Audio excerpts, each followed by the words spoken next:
તો મારો બર્થડે હતો એટલે હું ને મારી ઘુઘુ બે નીકળી ગયા હતા માટેલ માતાજીના દર્શન કરવા માટે. તો guys, I am Virja Shubham. Welcome to the crown ladies salon mini vlogs.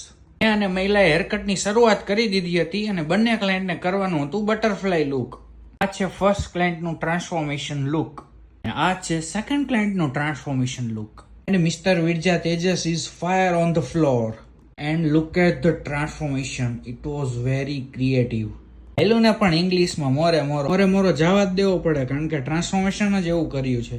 આ છે ડે 2 ગરબા નાઇટનું લુક. આવા જ એટ્રેક્ટિવ લુક માટે હાલ જ બુક કરાવો તમારી appointment only at the crown ladies salon. અને પછી તો કેક કટનો સમય થઈ ગયો હતો અને આપણે તો ખુશ હતા. ઇતની ખુશી. આપણે આવી ગયા હતા સાગરધનભાઈ ગઢવીની બાકાજીકી સાંભળવા. અમાર શેર શેઠાણી કે અમે બાકાજીકી બોલે દે. હાલો ત્યારે ફેમિલી ફોટો લઈને આજના દિવસના કરીએ છીએ અંત. મળીએ કાલે નવી મોજ મસ્તી સાથે. મિત્રો, મારી યુટ્યુબ ચેનલને સબસ્ક્રાઇબ જરૂરથી કરજો.